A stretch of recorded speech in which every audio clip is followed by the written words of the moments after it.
Chapter 5 for Reading Lessons. Matilda O'Donnell McIlroy Personal Note.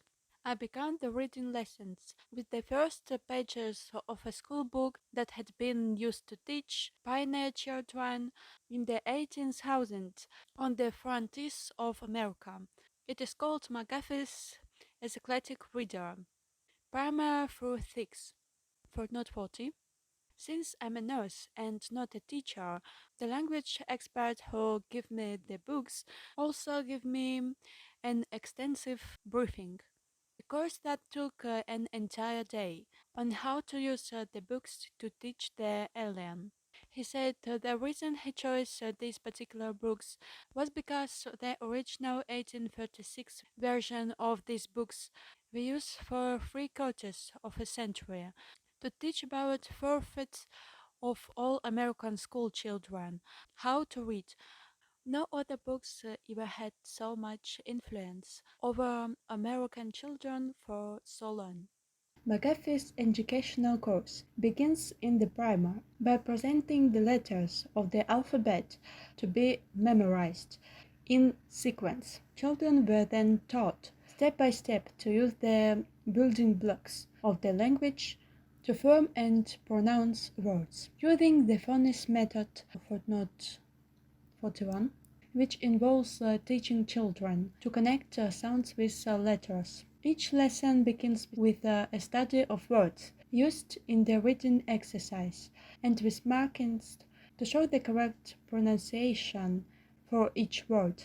I discovered that the stories of the first and second readers picture children and their relationship with family members, teachers, friends, and animals. The third, fourth, fifth, and sixth readers expanded on those ideas.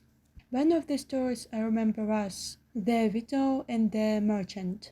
It's kind of a morality tale about a merchant who befriends a widow in need. Later, when the widow proves herself to be honest, the merchant gives her a nice gift. The books do not necessarily teach you to believe that charity is expected only wealthy people though.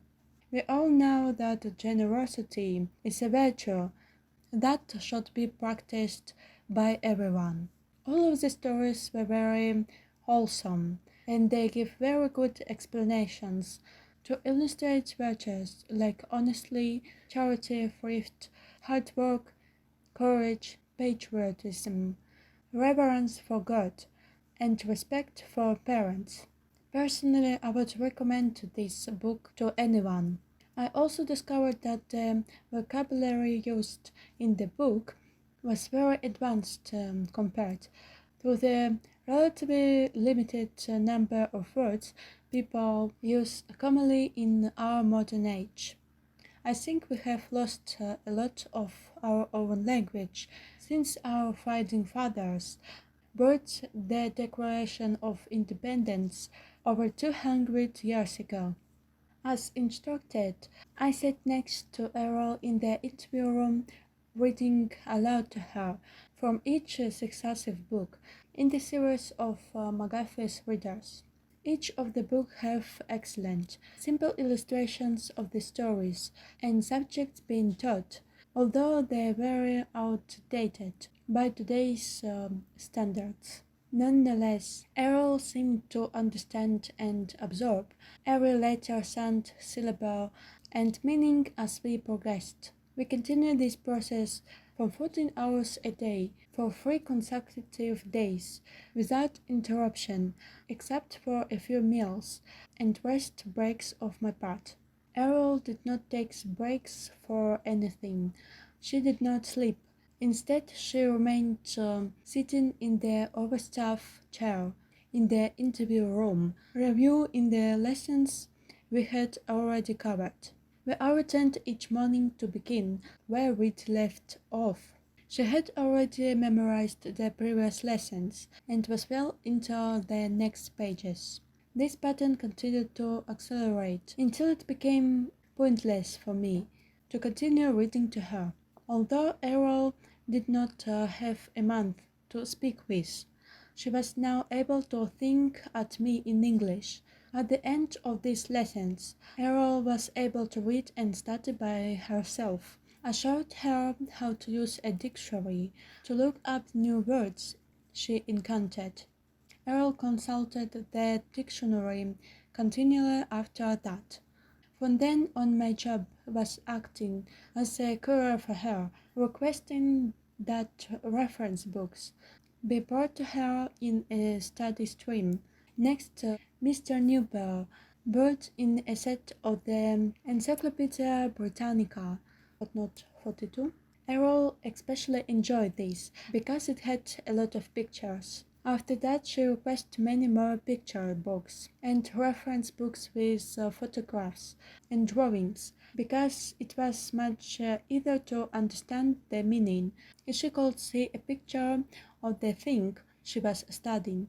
Over the next 6 day books we brought from the libraries all over the country, I presume because it wasn't more than a few more days before she had read through several thousand of them. She studied every subject I could imagine, and many other very technical things I never wanted to know anything about, like astronomy, metallurgy, engineering, mathematics, various technical manuals, and so forth. Later she began to read fiction books, novels, poetry, and the classics of literature. Errol also asked to read a great many books on subjects in the humanities, especially history. I think she must have read at least 50 books about human history and archaeology.